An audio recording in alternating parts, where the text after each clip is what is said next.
I am class. 네, 안녕하세요. 오랜만에 업로드합니다. 네, 오늘은 지난 시간에 이어서 디지털 회로 설계에 대해서 말씀을 드릴 거예요. 그런데 지난 시간에는 저희가 로우 신호를 입력으로 받았을 때 어떻게 설계하는지 알아봤잖아요. 근데 오늘은 하이 신호를 입력으로 받았을 때 어떻게 설계를 하는지 한번 보도록 하겠습니다. 자, 제가 항상 그렇듯이 오늘도 예를 들어서 회로를 설계를 할 거예요. 그런데 여기에 설계를 하기 위해 우리가 미리 알고 가야 되는 어떤 전제 조건에 대해서 먼저 설명을 드리겠습니다. 여기에 나오는 MCU, 마이크로 프로세서라든가 어떤 부품에 대한 그런 오차, 범위 이런 것들은 제가 다 임의로 선정을 한 거예요. 여러분이 실제로 회로를 설계를 하실 때에는 사용하시는 MCU나 어떤 부품의 실제 스펙을 고려를 하셔야 됩니다.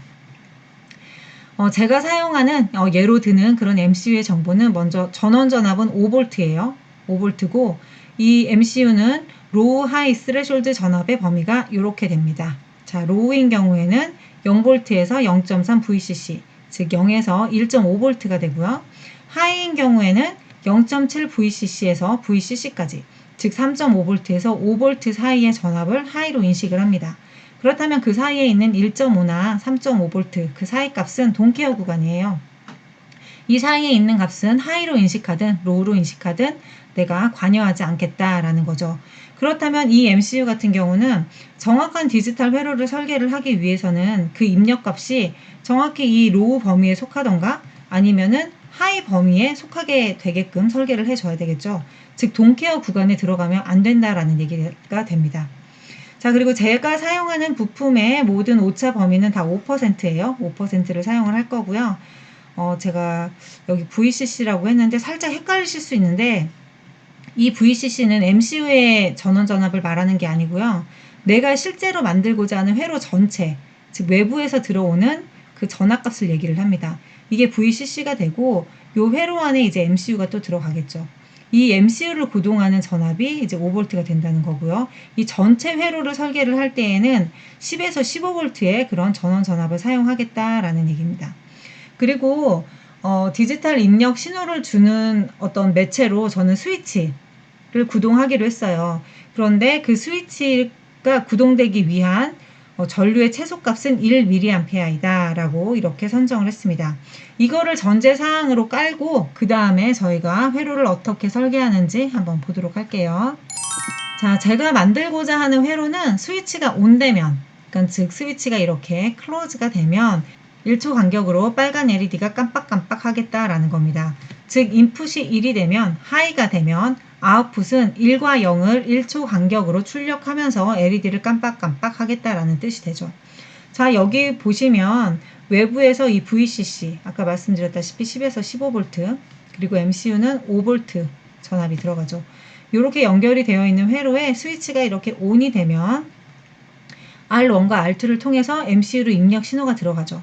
그게 1이 되면 여기 아웃풋 신호, LED가 연결된 아웃풋 신호가 1과 0을 1초 간격으로 깜빡깜빡 하겠다라는 얘기가 됩니다. 자, 여기서 우리가 한 번 더 짚고 넘어가야 되는 거는 R1과 R2 분배 저항입니다.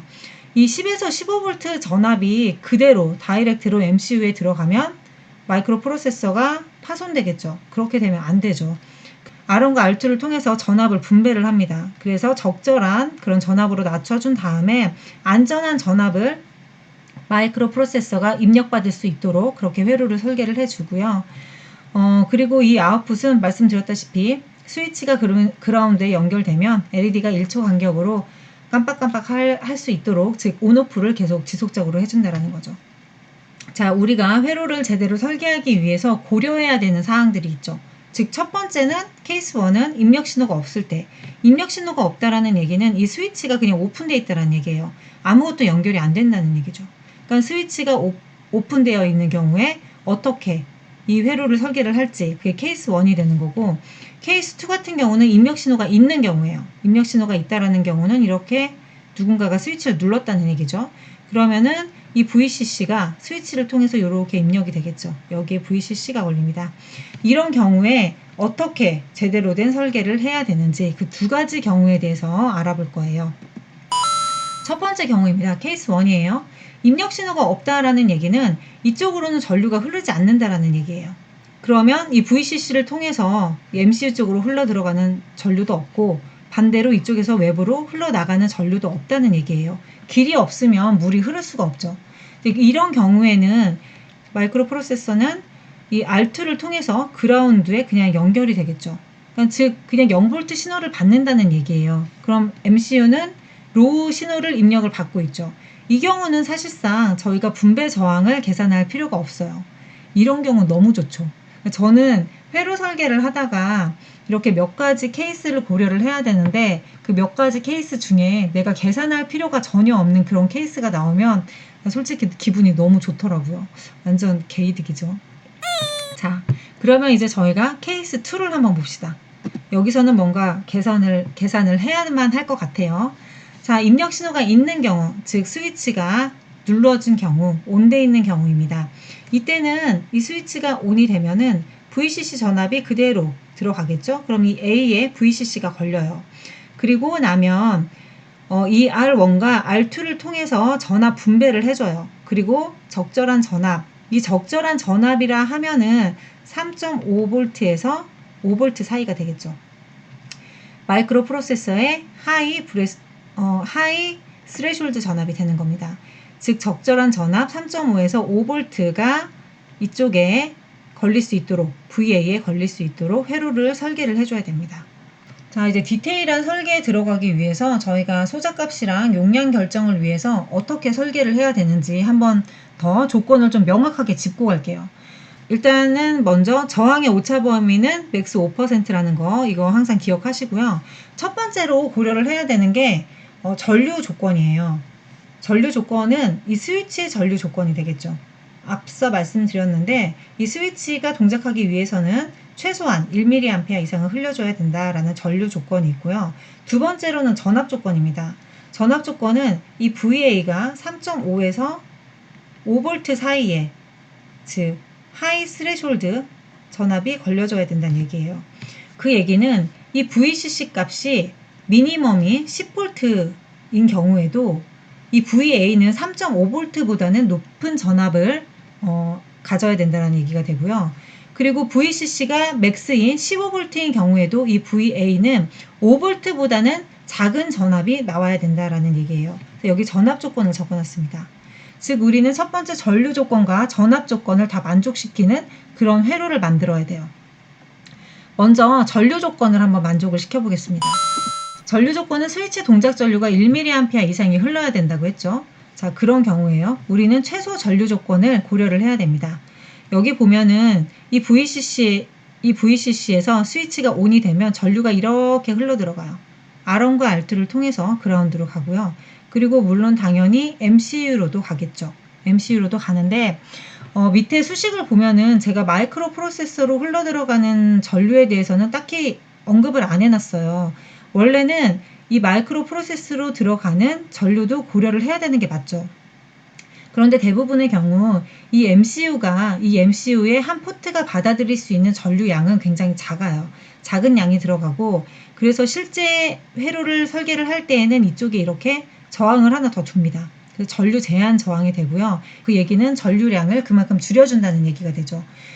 이런 경우에 사실상 마이크로 프로세서로 들어가는 전류량이 굉장히 적기 때문에 이 스위치에 흐르는 최소 전류 조건에 크게 영향을 미치지 않습니다.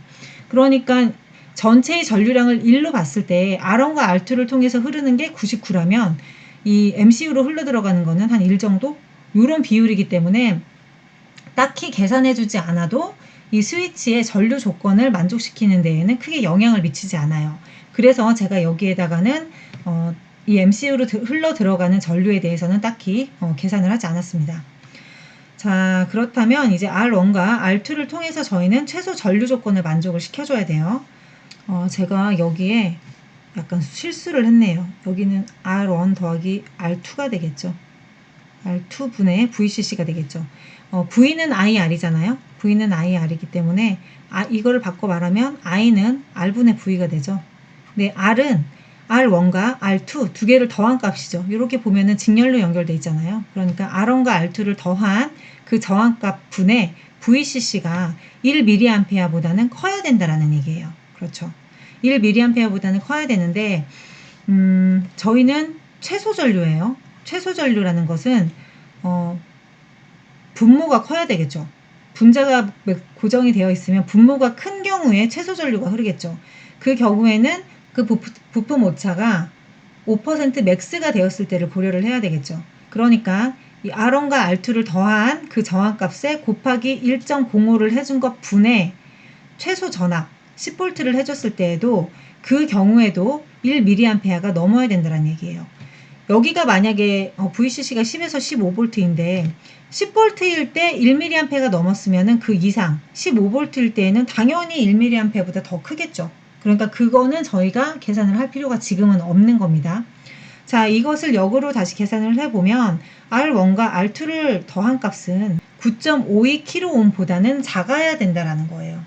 그러면은 R1과 R2 값을 더한 것이 9.52kΩ보다 작은 것 중에서 내가 사용할 수 있는 저항값에 적절한 것을 골라서 사용을 하시면 됩니다.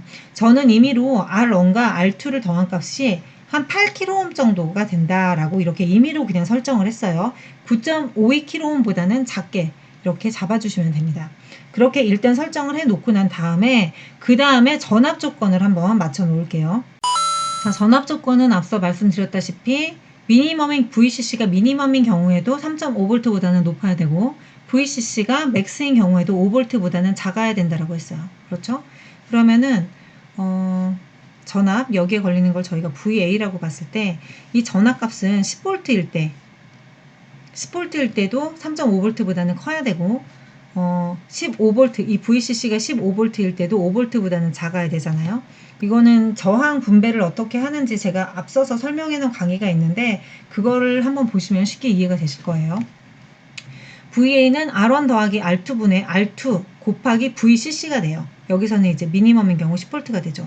이 경우에도 3.5V보다는 커야 됩니다. VA가 커야 되고요. 그리고 이거는 그냥 중간값을 설정을 해 놓은 거고요. 이제 맥스인 경우에 VCC가 15V인 경우에도 VA는 5V보다 작아야 된다라는 이런 조건을 만족을 시켜야 됩니다. 자, 다시 한번 짚고 갈게요. 최소값, 즉 VCC가 10V인 경우에도 VA는 3.5V 이상이 되도록 저항 R1과 R2를 설정해야 하고요. 그리고 최대값, VCC가 15V인 경우에도 VA는 5V 이하가 되도록 저항을 설정해야 된다. 이거를 머릿속에 넣고 계산을 하면 됩니다. 자, 먼저 VA의 최소 전압을 한번 고려를 해볼게요. VCC가 10V이고 우리 VA는 3.5V보다 커야 되는 상황입니다. 자, 그런 경우에 이 VA는 이 VCC 곱하기 R1 더하기 R2분의 R2였었죠. 그렇게 됐는데 저희가 앞서서 전류 조건 말씀드릴 때 전류 조건 할 때 이거를 8kΩ로 놓겠다라고 제가 임의로 선정을 했었어요. 역으로 계산을 하면 이 R2는 VCC분의 3.5 곱하기 8kg가 되겠죠. 그리고 최소 전압이기 때문에 최소값이 들어가야 되기 때문에 여기서는 0.95, 즉 저항의 오차가 가장 낮은 경우가 되겠죠. 가장 낮은 값을 갖고 있을 때 5%라는 얘기는 부품의 오차가 0.95에서 1.05까지 난다는 얘기잖아요. 플러스 마이너스 5%니까 그 경우에 가장 작은 오차를 갖는 경우 곱하기 0.95를 해주면 됩니다. 그러면 이때는 2.66kΩ이 나와요. 그 얘기는 R2는 2.66kΩ 이상으로 설정을 해줘야 된다는 얘기가 됩니다. 두 번째로 저희가 이제 VA의 최대 전압을 고려를 하는 경우에요. 최대 전압 같은 경우는 저희가 VCC가 15V인 경우에 VA는 5V보다 작아야 된다는 경우였잖아요. 이때도 수식은 동일합니다. 이 VA는 VCC 곱하기 R1 더하기 R2분의 R2가 되고요. R2 같은 경우는 이제 VCC분의 5 곱하기 8kΩ이 되죠. 제가 앞서서 전류 조건 할 때 이 R1과 R2의 합을 8kΩ로 놨습니다. 그렇게 해서 다시 계산을 하고 지금은 저희가 최대 전압을 고려를 하는 거잖아요. 그러면 부품 오차의 맥스치, 즉 1.05인 경우를 고려를 해서 계산을 하면 R2는 2.8kΩ보다는 작게끔 설정이 돼야 돼요. 그러면 R2는 최소 전압을 고려했을 때는 2.66kΩ보다는 커야 된다고 했고 최대 전압을 고려를 했을 때에는 2.8kΩ보다는 작아야 된다라는 이런 조건이 나왔어요. 제가 R2를 대략 2.7kΩ으로 이렇게 선정을 할게요. 그렇다면 R1은 8 빼기 2.7 kΩ이 되겠죠.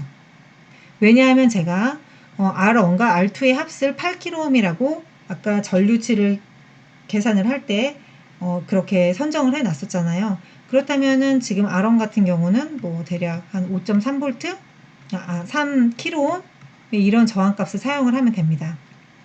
실제로 계산을 하실 때에는 R1 더하기 R2 값을 뭐 굳이 8kg로 하지 않고 또 다른 값으로 선정을 하신 다음에 그 다음에 어떤 전압 조건을 또 충족시키는 저항값을 선정을 해서 사용을 하실 수도 있습니다.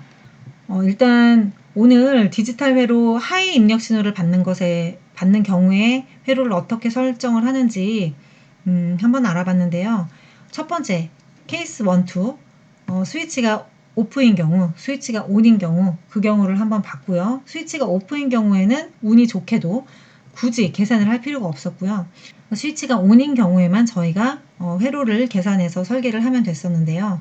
스위치에 흐르는 전류의 조건과 그리고 마이크로 프로세서가 하이를 인식하는 그런 전압 범위를 고려를 하는 그 두 가지 조건을 다 충족시키는 그런 회로를 만들기 위해서 R1과 R2 값을 어떻게 적절하게 설정을 하는지에 대해서 한번 알아봤습니다.